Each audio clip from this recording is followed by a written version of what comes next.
Hello, everybody. Hello. Lost track of the days, probably 20 days or something like that, but we're back in Sydney after the weekend in Melbourne. Yes, we are. What do you think of Melbourne? Melbourne was good. Bit quieter as a city, I would say. Would you? Yeah, less to do, to be honest. But I'm shocked. well, yeah, well, they haven't got the opera house, have they? They haven't got an opera house now. Well, they might. We didn't even look. We had the art gallery. Did we? Yeah. We went to St Kilda's. Did we? Yeah. I really liked Melbourne. There's a contrast between Melbourne and Sydney because Sydney's quite. It's a bit city. It's a bit like the city, isn't it? It's very financial. You see loads of people in suits. It's very busy. Whereas Melbourne seems more cultural and sports oriented, more relaxed, more easygoing.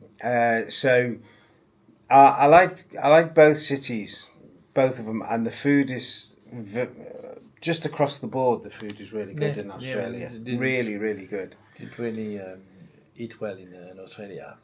I mean, there's quite a bit of rivalry between Melbourne and Sydney. So obviously Sydney was established first and was a big city before Melbourne even existed. Mm-hmm. And then back in the early 1800s, they were both in New South Wales. New South Wales used to be pretty much the whole of the east part of Australia. And then in the mid-1850s, Melbourne sort of was objecting to being run from Sydney. Eventually, the British government agreed and it was split and it became Victoria and New South Wales. And at that time, Sydney apparently didn't really care because Melbourne was small, much smaller than it, and was regarded as insignificant. But then 2 months after it became the capital of Victoria, gold was discovered. And within a couple of decades, Melbourne was the richest city in Australia, overtaking Sydney.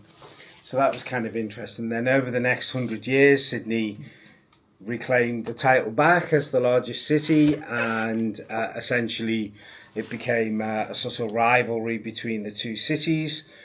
And that's gone on. I mean, the rivalry was such that even they couldn't agree on which city would be the capital city, and that's the reason they created Canberra, which was an old sheep station apparently, and Melbourne insisted it couldn't be anywhere near Sydney, so it's like 150 miles or something from Sydney. Anyway, 2026 is a significant year though, because for decades and decades and decades, I think more than 100 years, Sydney's been the largest city. But in 2026, Melbourne will pass Sydney because it's been growing rapidly over the last few years, and it will become the most populous city in Australia this year. Although, from what I understand, the statisticians won't confirm that for another 2 years or so. Anyway, that's that. We ended up in Melbourne during Formula One weekend, which is why everything was so expensive. It was very Grand Prix focused. There were helicopters in and out all over the place. But we went to St Kilda. Yeah, we went to St Kilda. We managed to get there because some tramway trains, buses, some trams were not running, and other special trams were running, and because of the Grand Prix. Because of the Grand Prix, so it was quite complicated. Yeah. But we went out to St Kilda, which is lovely, a beautiful bay, beach. Yeah, beautiful beach with restaurants. And we had a fantastic meal there, didn't we? Yeah, we found a beautiful restaurant on the beach, in fact, and it was an old. Changing rooms or something like that had been converted for ladies, getting changed, and before to go on the beach. But the restaurant was great. Donovans, it was called. It was so good. The food was amazing. We had a waiter who was French from Brittany, and he was quite funny to interact, and it was a delicious meal. And then.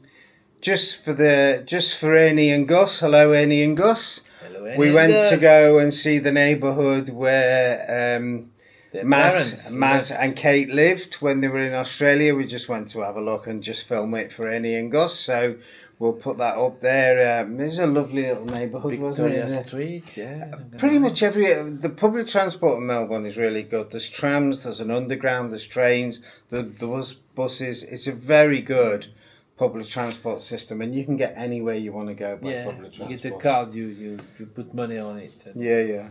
It's a bit like an Oyster card system, but it's very, very good. Actually, in the city centre, everything's free, but public transport wise. But if you go out the central core, then you have to pay. And that's pretty much it from Melbourne. We really enjoyed it, didn't we? We're back now in Sydney. We've been on the harbour. And we did it. We went out on the harbour and looked around the Docklands area and stuff like that. Go to the Marvel Stadium. Yeah. And the big surprise was we were in a bar and they were showing Australian rules football. And when you first look at it, you think, what the hell is going on here? For a start, each team has 18 players on the pitch at the same time. That's a lot of people.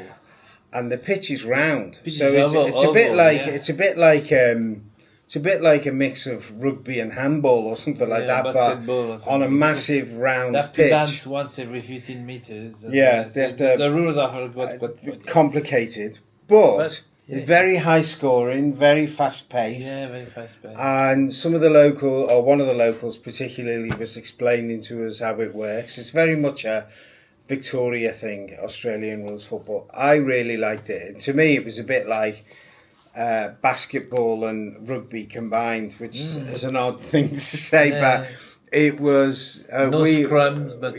we really enjoyed it. It was enjoyable to watch. It's very fast-paced.